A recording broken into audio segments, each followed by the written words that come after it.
In a kingdom painted with sunlight and draped in ivy, there lived a king who had a daughter. But this was no ordinary princess. Her beauty was the stuff of legends, a whispered marvel across the lands.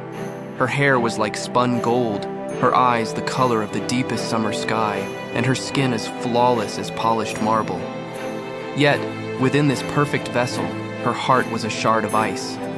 She was proud, impossibly so, and her wit was a weapon she wielded without mercy. When the time came for her to marry, her father, the good king, invited princes and dukes from every corner of the world. They gathered in the great hall, a dazzling assembly of wealth and power, each hoping to win the hand of the famously beautiful princess. But Princess Aurelia, for that was her name, had no intention of being won. She walked among them, her gaze cold and critical, her lips curled into a permanent sneer. She found a flaw in every suitor, a reason to mock and humiliate each one. The first, a portly king, she declared, was as round as a wine barrel.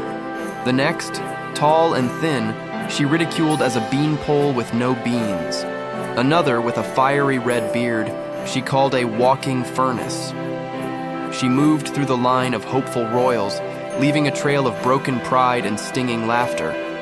Then, at the very end of the line, stood a young king. He was handsome and kind, with a noble bearing that outshone all the others. His only imperfection, if one could call it that, was a chin that was ever so slightly crooked, giving his beard a unique curve. When Princess Aurelia laid eyes on him, a cruel smile bloomed on her face. "Behold," she announced to the silent court, "he has a beak like a thrush. From this day forward, he shall be known only as King Thrushbeard." And she laughed, a sound like splintered glass, as the kind king flushed with embarrassment and hurt. Her father, who had watched this spectacle with growing fury, could bear it no longer. He rose from his throne, his voice thundering through the hall. "I have had enough of your pride, daughter. You scorn the best men in the world as if they are dirt beneath your slippers. I have made an oath, and I will keep it. The very first beggar, the first wandering minstrel to come to my gates, shall be your husband." The princess paled, then scoffed, believing it to be an empty threat. But 2 days later, the sound of a lute drifted through the castle windows. A beggar, dressed in shabby, travel-worn clothes, stood at the gates, singing for a crust of bread. The king summoned him. He summoned a priest. And despite Princess Aurelia's tears, her pleas, and her furious protests, the wedding was performed. "You are no longer a princess," her father said, his voice heavy with sorrow and resolve. "You are a beggar's wife. Now go with your husband." Stripped of her silks and jewels, she was forced to leave the only home she had ever known. The beggar led her by the hand out of the castle gates and into the wilderness. As they walked, they passed through a vast and beautiful forest. "Oh, whose is this wondrous forest?" she cried, her heart aching for what she had lost. "That belongs to King Thrushbeard," the beggar replied softly. "If you had taken him, it would have been yours." A wave of regret washed over her. They walked on, coming to a meadow bursting with flowers, so vibrant it looked like a fallen rainbow. "And this beautiful meadow, whose is this?" she asked, her voice a whisper. "That belongs to King Thrushbeard," he said again. "If you had taken him, it would have been yours." Finally, they reached a great and glittering city, its towers piercing the clouds. "Whose is this magnificent city?" she sobbed. "That too belongs to King Thrushbeard. Had you but curbed your pride, all of it would have been yours." The princess could no longer speak, so heavy was her shame. Her husband led her not to a palace, but to a tiny, wretched hut at the very edge of the city. "This is our home," he said. There was no fire, no food, no servants. She who had never lifted a finger in her life was now expected to cook, to clean, to survive. She tried to light the fire but was clumsy. She tried to cook but burned the meager food. Her husband was not cruel, but he was firm. "This will not do," he said. "You must learn to work." He set her to weaving baskets, but the rough reeds cut her delicate fingers. He then sent her to spin thread, but the coarse flax made her hands bleed. Finally, He took her to the town market with a basket full of earthenware pots. "You will sell these," he instructed. She sat in the market, her face hidden by a scarf, mortified that anyone from her past life might see her. For a time, people bought her wares because of her striking beauty. But one day, a drunken soldier on horseback galloped recklessly through the square, shattering every single one of her pots into 1,000 pieces.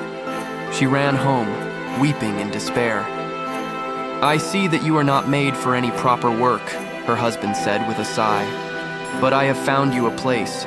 The king at the palace nearby is in need of a kitchen maid. You will get food in exchange for your work."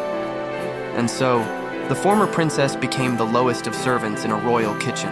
She scrubbed floors, washed greasy pots, and did the most unpleasant tasks, all for the scraps of food left over from the royal feasts.